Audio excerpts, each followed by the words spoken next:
네, 하나님의 말씀 보도록 하겠습니다. 오늘 함께 나눌 하나님의 말씀은 신약성경 마태복음 7장 24절에서 29절까지의 말씀입니다.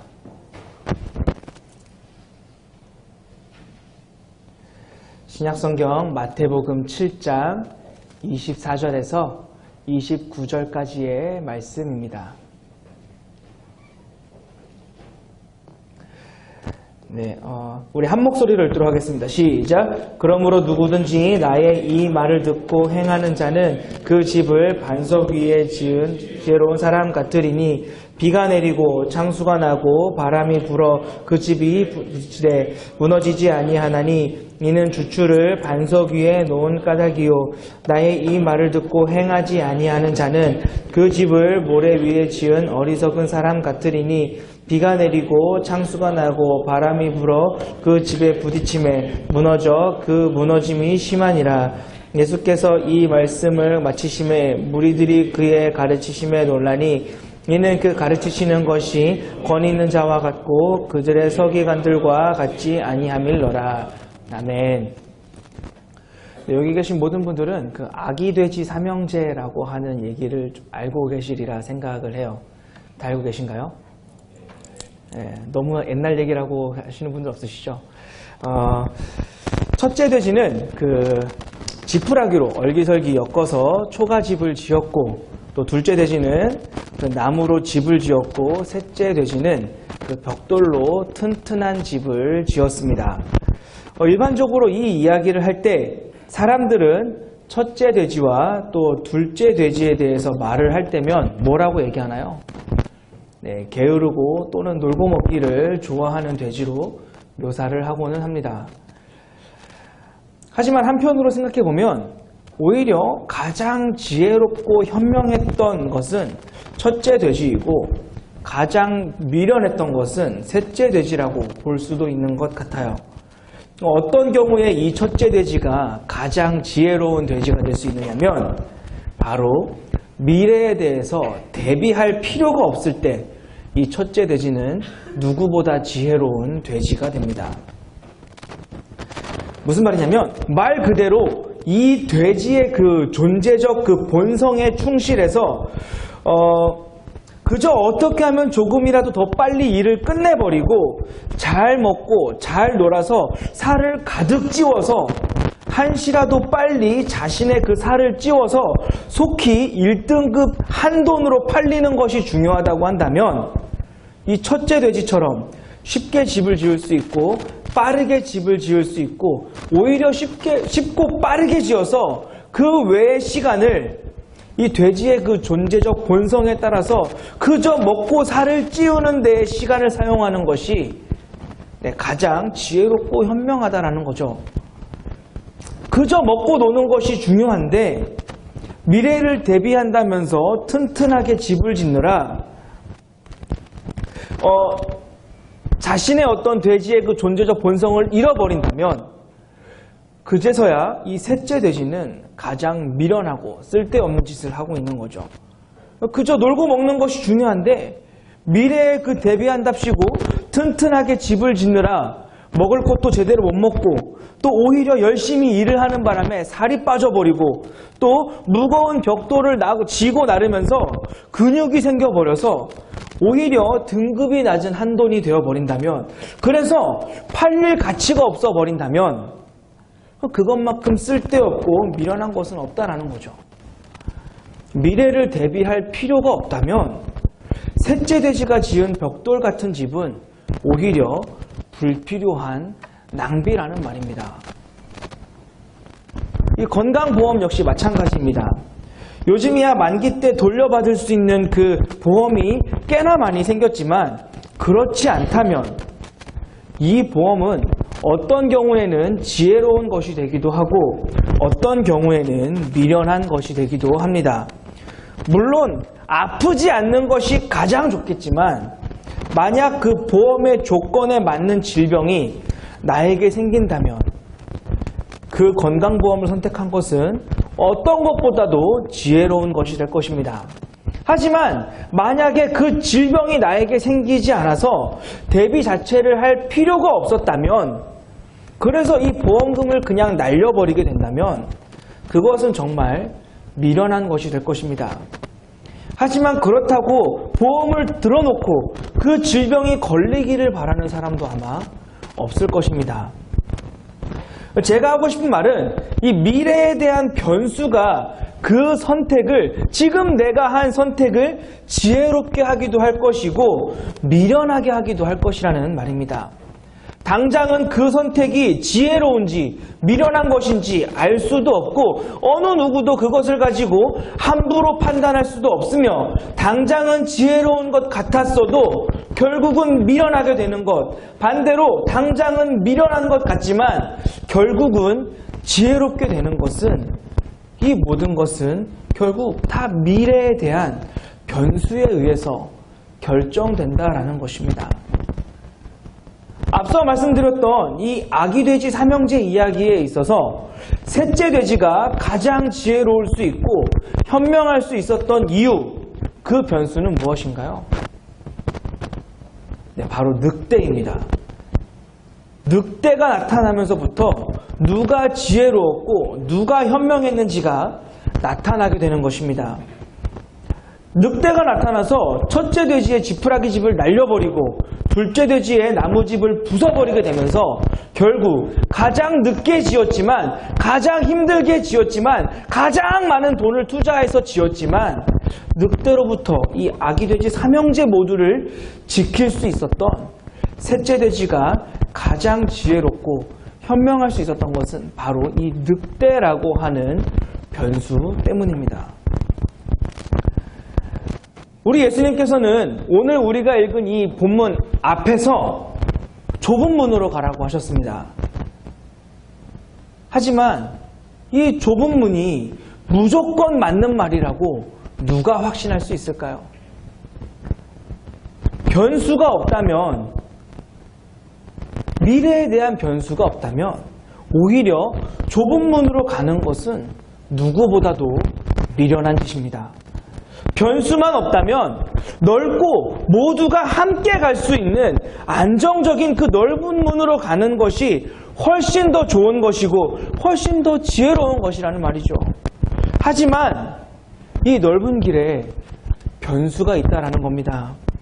그 넓은 길은 결국 생명으로 인도하는 문이 아니라 멸망으로 인도하는 문이기 때문에 넓은 문 끝에는 멸망과 절망이라고 하는 그 변수가 있기 때문에 넓은 문으로 가는 것은 결국 지금 당장은 지혜로울 수 있지만 결국엔 미련한 것이라는 거예요. 이 넓은 문 끝에는 멸망과 절망이라는 그 변수가 있기 때문에 넓은 문으로 가는 것은 소용이 없다라는 겁니다.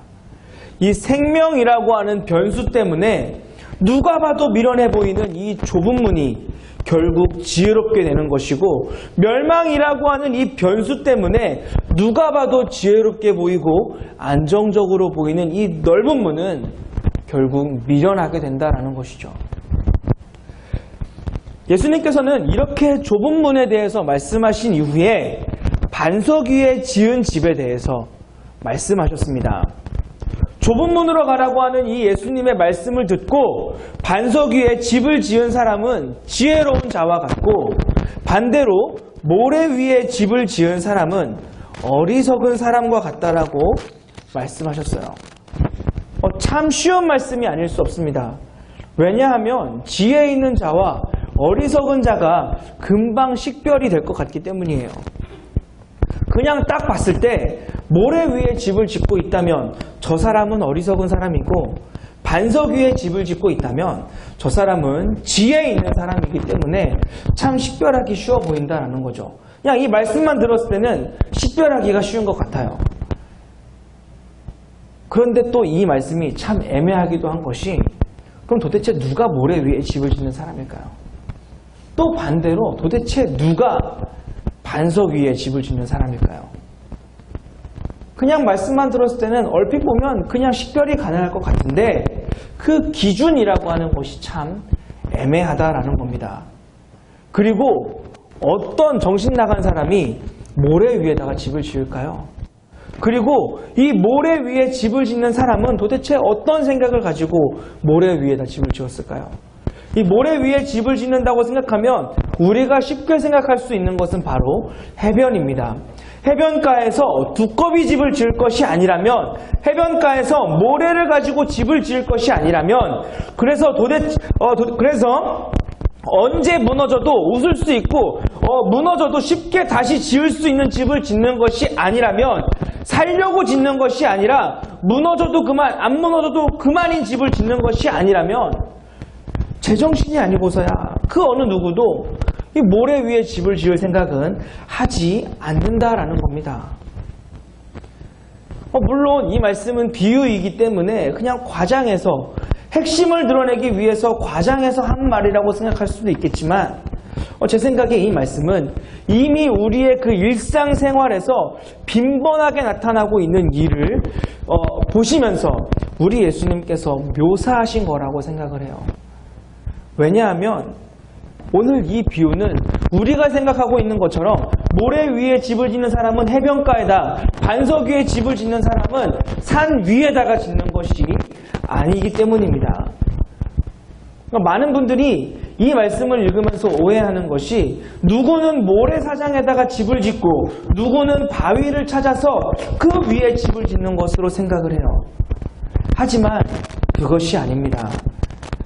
오늘 이 말씀에 등장하는 이 두 사람은, 이 집을 짓는 이 두 사람은 서로 다른 곳에 집을 짓는 것이 아니라 같은 장소에 다른 집을 짓는 겁니다. 말씀을 좀 쉽게 설명을 하겠습니다. 두 건축가가 있었어요. 한 명은 모래 위에 집을 짓는 사람이고, 또 다른 한 명은 반석 위에다가 집을 짓는 사람입니다. 이 두 건축가는 각각 자신의 집을 짓기 위해서 함께 좋은 땅, 경치가 좋은 땅, 누가 봐도 집을 짓기에 최적의 장소를 찾았습니다. 그리고 두 사람이 봤을 때, 여기가 정말 제일 좋은 땅이다, 여기가 어느 누가 봐도 나무랄 데 없을 만큼 정말 집을 짓기 좋은 땅이다 라고 하는 그런 장소에 이르렀고, 그 같은 땅에 똑같은 돈을 들여서 서로 다른 집을 짓기 시작했습니다. 그 땅은 정말 집을 짓기에 좋은 땅이었어요. 흙이 고르고 부드러웠으나 뭉쳐지면 아주 견고했기 때문에 집을 짓기에 정말 좋은 조건들이 있는 땅이었습니다. 따라서 이 두 사람, 모래 위에 집을 짓는 사람과 반석 위에 집을 짓는 사람은 이 같은 땅에 기쁜 마음으로 서로 동시에 다른 집을 짓기 시작했어요. 이 모래 위에 집을 짓는 건축가는 이제 이곳에 집을 짓기가 참 쉽다라고 하는 그 사실이 아주 마음에 들었습니다. 흙에 그 불순물이나 돌들이 없었기 때문에 삽을 넣는 대로 쑥쑥 땅이 파졌고, 나무는 꽂히는 대로 다 꽂혀 쑥쑥 들어갔고, 튼튼히 못질을 하고 또 기둥을 세우고 하니까 어디 내놔도 나무랄 데가 없을 만큼 굉장히 튼튼한 이 집의 뼈대가 아주 쉽게, 효과적으로, 수월하게 세워졌습니다. 이 모래 위에 집을 짓는 이 건축가는 이렇게 집이 자신이 원하는 대로 아주 쉽게, 수월하게 세워지고 있는 것을 보면서 너무 기뻤어요. 그래서 자기가 세워놓은 이 멋진 집을 보면서 감탄하면서 옆에 있는 건축가에게 자랑하기 시작합니다. 여보게, 내 집을 보게, 정말 멋있지 않은가? 라고 하면서 반석 위에 집을 짓는 이 사람을 봤는데, 이 사람 뭐하고 있나요? 이 사람은 여전히 땅을 파고 있는 겁니다. 계속 땅만 파요. 충분히 그만 파도 될 것 같은데 계속 땅을 파고 있는 겁니다. 그래서 이 모래 위에 집을 짓는 사람이 이 반석 위에 집을 짓는 사람에게 말합니다. 여보게, 땅 끝에다가 집을 지을 생각인가? 지구 반대편에 집을 지을 생각인가? 그만 파. 지금 그만 파고 지금부터 집을 세워도 충분히 아주 튼튼하게 집을 세울 수 있는 아주 그런 좋은 땅이니까 그만 파고 이제부터 집 지어. 이제부터 기초 세워.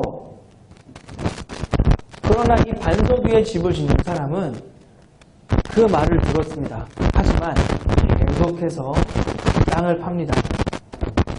이 모습을 보면서 쉽게 집을 지은 이 사람은, 이 모래 위에 집을 짓기 시작하는 이 사람은 속으로 이 사람을 보면서 한심해 보이고 안타까워 보이고 미련해 보이기 시작합니다. 사실 이 반석 위에 집을 짓고 있는 이 사람도 그 사실을 알고 있어요. 지금 땅 파는 거 그만하고 지금부터 기둥들을 세우고 역청을 바르고 기초를 세워서 집을 짓기 시작해도 충분히 멋지고 또 튼튼한 집을 지을 수 있다는 것 알고 있습니다. 이 땅이 그렇기 때문이에요. 하지만 그는 멈출 수 없었습니다. 왜 멈출 수 없었냐? 왜냐하면 이 삽이 반석에 땅 하고 부딪히는 그 순간이 나올 때까지 이 사람은 삽질을 멈출 수가 없던 것입니다. 그리고 계속해서 땅을 파고 자신이 원하던 딱딱한 반석을 찾았습니다. 이제 드디어 이 사람도 기초를 세우기 시작합니다. 그 반석 위에 기초를 깔고 기둥들을 세우고 역청을 발라서 집을 짓기 시작합니다.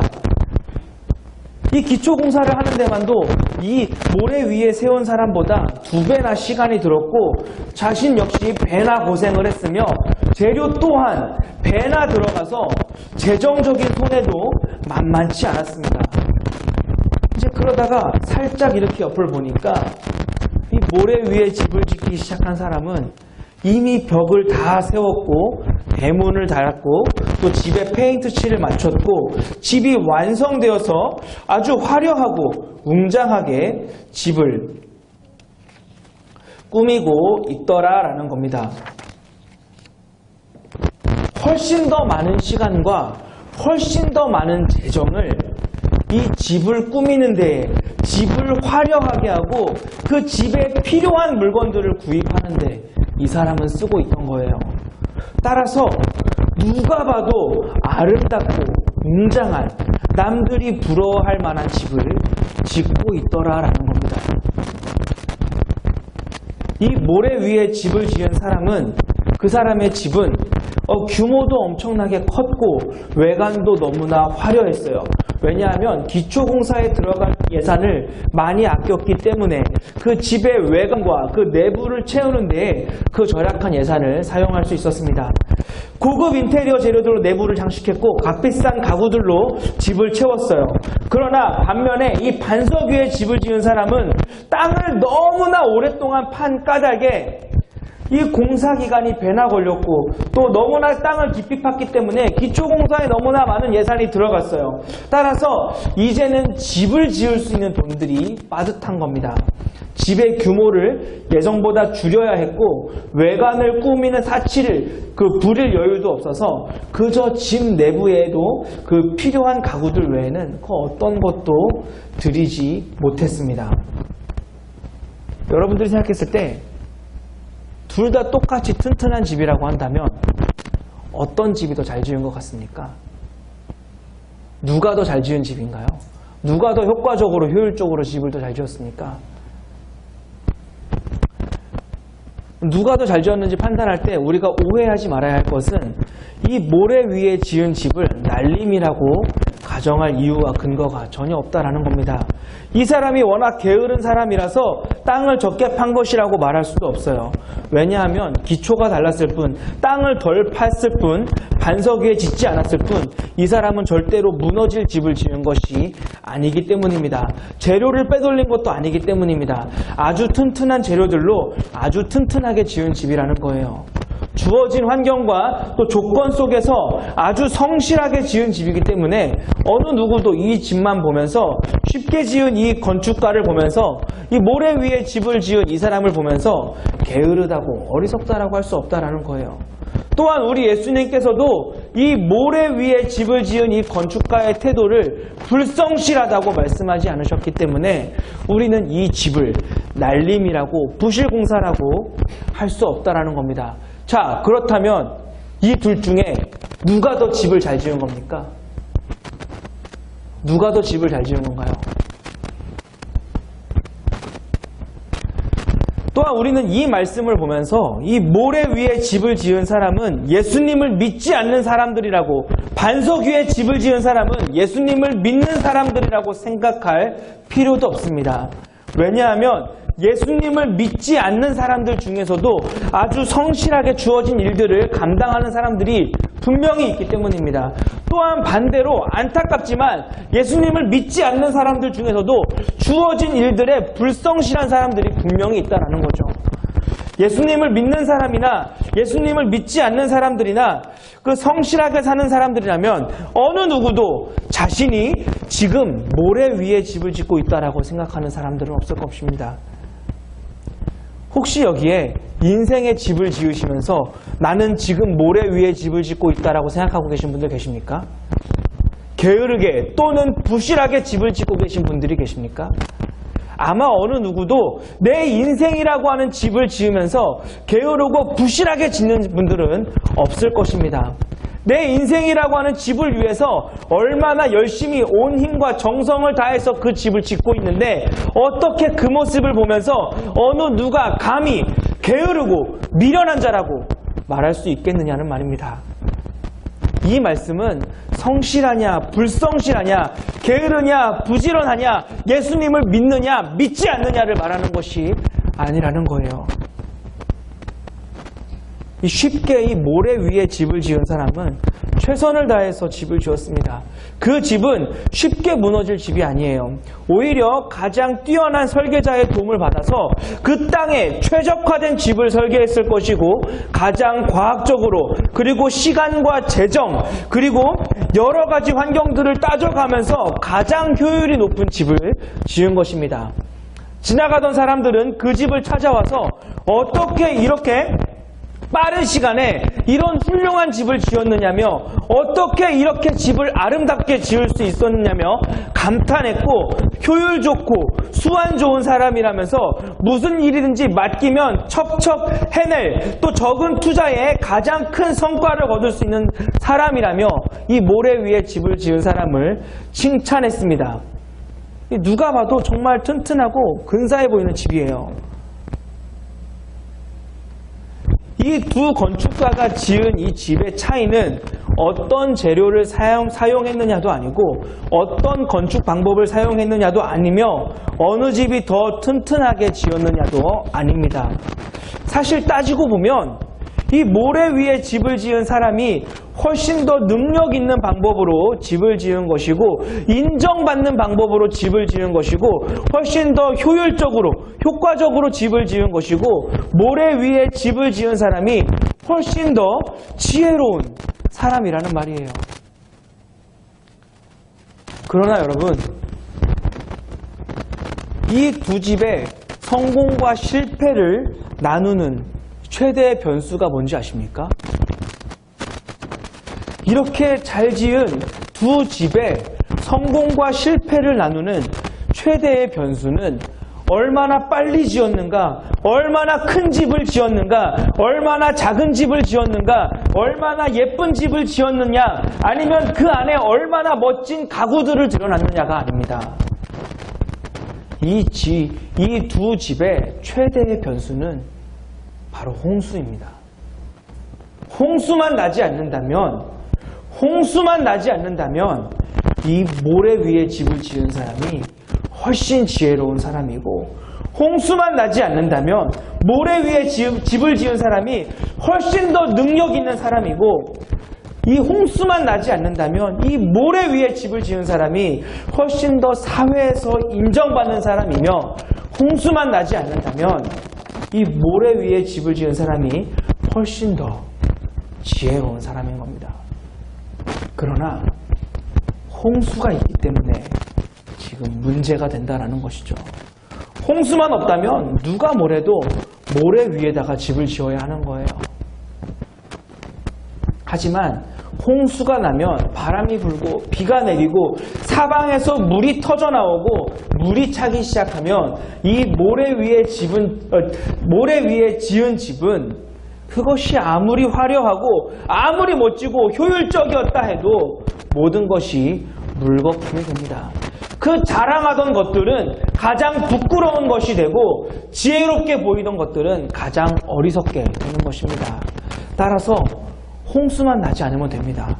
홍수만 나지 않으면 기초가 튼튼하지 않아도 된다라는 거예요.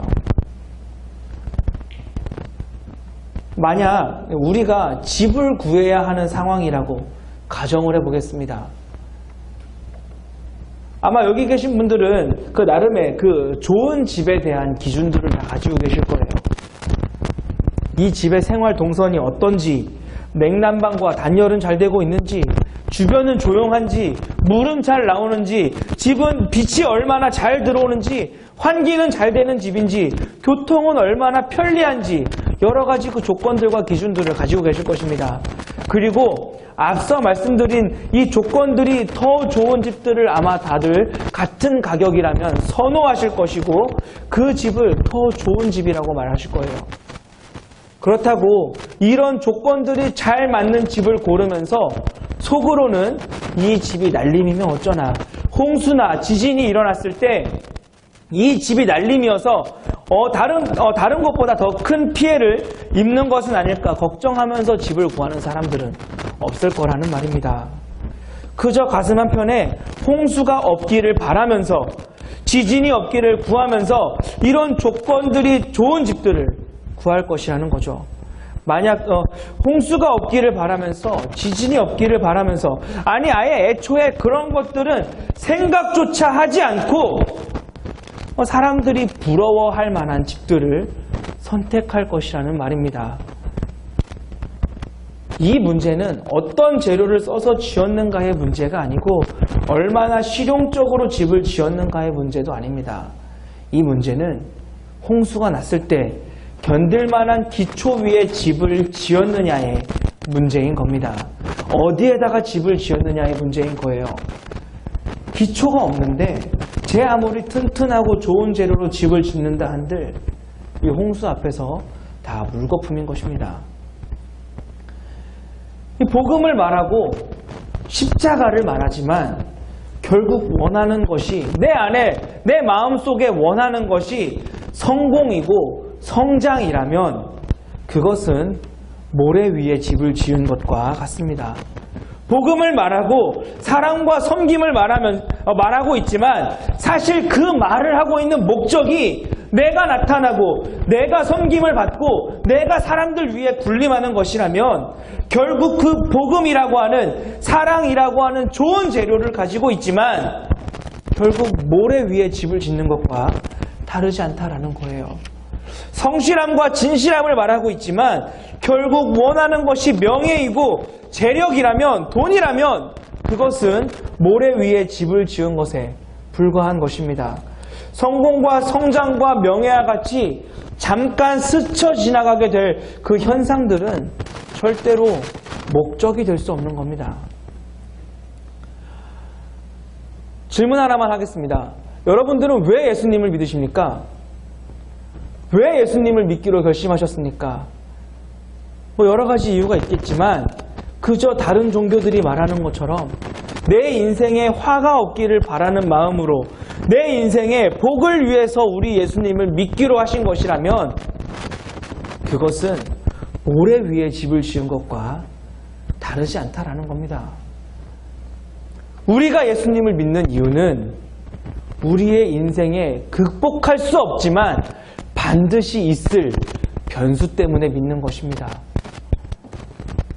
오늘 우리 예수님의 말씀에 최대의 변수는 어느 날 비가 내리고 창수가 나고 바람이 불어서 그 집에 부딪히게 된다라는 겁니다.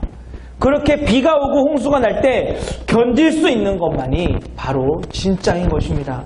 과연 우리의 삶에 있어서 이런 홍수는 과연 무엇일까요?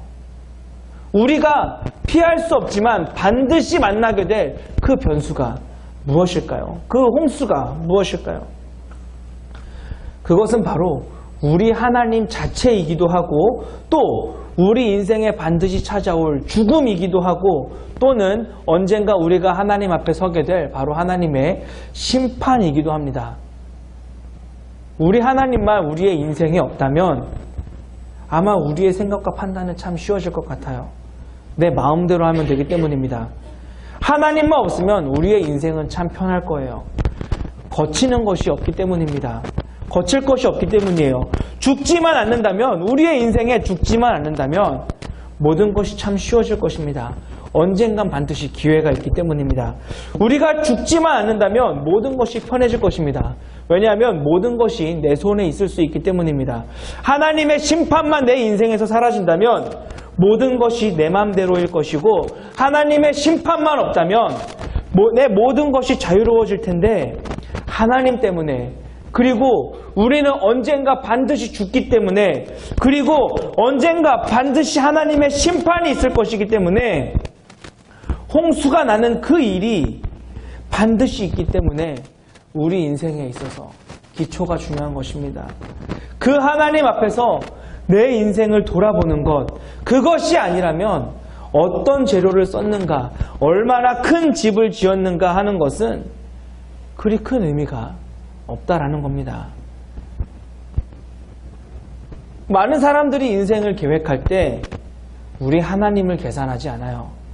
아니, 정확하게 말하면 하나님을 계산은 하고 있는데 얼마나 빨리 지을 것인가, 얼마나 내 인생의 집을 효율적으로 지을 것인가, 얼마나 빨리 내 인생의 집을 화려하게 지을 것인가에 대한 수단으로만 우리 하나님을 생각한다라는 겁니다. 하나님이 도와주시면 내가 지금 짓고 있는 집이 훨씬 더 수월하게, 훨씬 더 빠르게, 훨씬 더 예쁘게 지을 수 있다라고 생각을 하고, 하나님이라고 하는 부적을 돈이나 어떤 노력으로 사들여서 집에 붙여놓는 그 부적 정도로만 생각을 하면서 하나님을 수단으로만 생각하고 계산하고 있는 사람들은 분명히 많은데, 정말로 하나님 앞에서 집을 짓고 있다라고 하는 마음으로 하나님이 발견될 때까지 내 인생에 있어서 어떤 문제에 있어서 하나님이라고 하는 그 답에 도달할 때까지 땅을 파겠다라며 하나님을 계산하는 사람들은 많지 않다라는 겁니다. 사람들은 죽을 것을 생각하고 있지만 그 죽음을 불가항력적으로 사람이 맞게 되는 그 인생의 마지막 단계로는 생각하고 있지만, 이 죽음이 가져다주는 문제는 인정하고 있지만 그 죽음의 문제를 해결할 가능성은 포기한 상태입니다. 다시 말하면 아무리 노력해도 그 집을 지을 반석은 어차피 없는 것이라고 포기하고 사람들은 살아가고 있다는 거예요. 무슨 수를 써도 이 죽음이라고 하는 문제는 해결할 수 없는 거라고 생각하고 살아간다는 거예요. 현대인들은 그 생명이라고 하는 그 꿈을 완전히 잃어버리고 사는 것 같습니다. 현대인들에게는 이 하나님이라고 하는 소망을 완전히 잃어버리고 사는 것 같아요. 현대인들에게는 더 이상은 영원히 살 수 있다라고 하는 그 가능성은 포기하고 살아가는 것 같아요. 열심히 인생의 그 집을 지으면서도 홍수가 나면 다 끝이라고 하는 그 허무함을 가지고 그냥 사람들은 살아가고 있는 것이고, 어차피 홍수가 나서 이 집이든 저 집이든 어차피 모든 집들이 다 무너져 버릴 것이라면 기왕이면 빨리 짓는 집, 기왕이면 빨리 짓고, 기왕이면 조금이라도 더 편하게 살다가 홍수가 나서 무너졌을 때 끝나면 그게 좋겠다라고 하는, 어차피 다 무너져 버릴 거라면 그냥 빨리 짓고 화려하게 짓고 편하게 지을 수 있는 그 집을 짓는 것이 낫겠다라면서 살아가고 있다라는 말입니다. 그런데 우리 예수님께서 오늘 본문을 통해서 우리에게 주시고 있는 이 말씀은 우리에게 희망을 주고 계신 거예요. 집이 무너지지 않을 수 있다라고 하는 그 희망을 주고 계신 것이란 말입니다. 홍수가 나도 안 무너지는 집을 지을 수 있다라고 말씀하고 계신 거예요.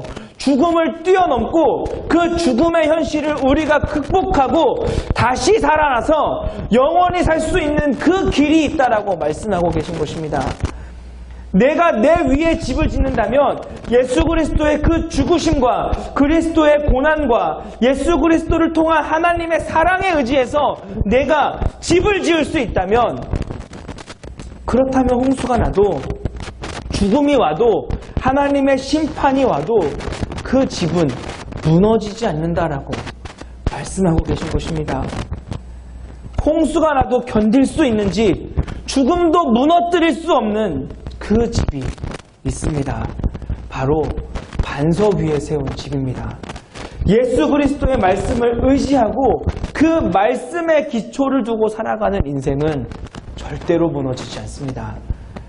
벌써 기둥이 서고 지붕이 올라가고 페인트 칠을 하고 있는 그 남들의 인생과 비교하면 고통스럽고 힘이 들지만 나는 언제 저렇게 할 수 있을까 하는 생각이 들기도 하지만 여전히 그냥 땅을 파고 그리고 단단한 반석을 찾아서 그 반석 위에 세우기 위해서 확인하고 거듭 확인하는 그 일들이 너무나도 힘들어서 발버둥 치고 있는 그런 초라한 모습처럼 내 인생이 그렇게 보이기는 하지만 우리는 그렇게 살아가는 우리가 지혜로울 수 있는 것은 지금은 전혀 지혜로워 보이지 않는 우리가 지혜로울 수 있는 것은 바로 이 홍수 때문입니다.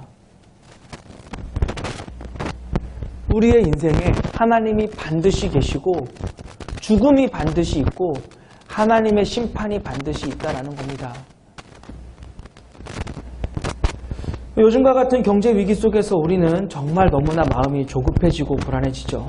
어쩔 때는 좀 허망하다라는 생각이 들 때도 있습니다. 내가 내 나름대로 열심히 살려고 했고 정직하게 살려고 했고 바르게 살려고 했는데 정말 열심히 살았는데 게으름 피우지 않고 정말 열심히 공부했는데 되는 건 하나도 없고 오히려 그냥 기가 막힌 기술과 처세술에 의해서 살아가는 사람들이나 아니면 그렇지 않은 사람들의 그 경우 더 성장하고 더 잘 나가고 있는 그런 모습들을 보면 정말이지 허망하기 짝이 없다라는 거죠.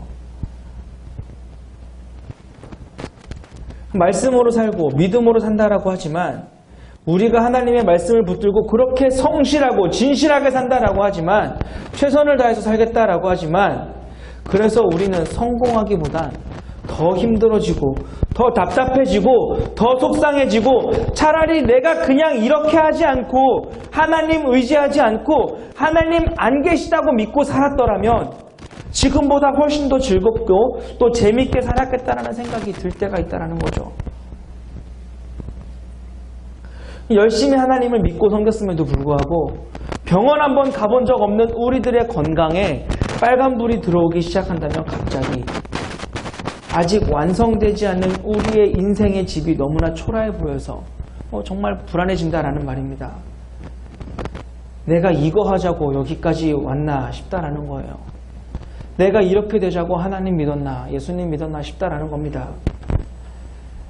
그렇게 조급하고 답답해도 그렇게 우리가 힘이 들어도 우리 하나님의 말씀을 놓칠 수 없는 이유, 하나님의 말씀대로 살아야 하는 이유가 있습니다. 그것은 바로 우리의 인생에 홍수라는 변수가 있기 때문입니다. 그 홍수가 있고 그 반석 위에 세운 집은 홍수가 나도 무너지지 않다라고 하는 것을 말씀하셨기 때문에 그 말씀을 붙들고 우리는 그 엄연한 홍수라는 사실 때문에 하나님이 계시기 때문에 반드시 죽음이 있을 것이고 또 반드시 하나님의 심판이 있을 것이기 때문에 그래서 우리는 오늘도 좁은 문으로 들어가야 하는 것이고 거짓 선지자들로부터 우리의 마음을 지켜야 하는 것이고 종교적 형식을 갖춘 것만으로 만족할 수 없다는 겁니다. 예수 그리스도를 믿고 하나님 앞에서 살아가는 모든 미커 여러분, 하나님께서 살아계시다고 믿을 뿐만 아니라 그 아들을 통하여서 하나님께서 나를 사랑하신다라고 하는 것을 확인하고 그 믿음으로 살아가는 미커 여러분, 바람이 많이 불고 집이 초라해 보여도 낙심하지 마십시오. 우리가 짓고 있는 이 집은 무너지지 않습니다. 아무리 힘든 일이 있어도 흔들리지 마시기 바랍니다. 우리가 짓고 있는 이 집은 결코 그 그리스도 위에 세운 우리의 집은, 우리 인생의 이 집은 무너지지 않습니다. 함께 찬양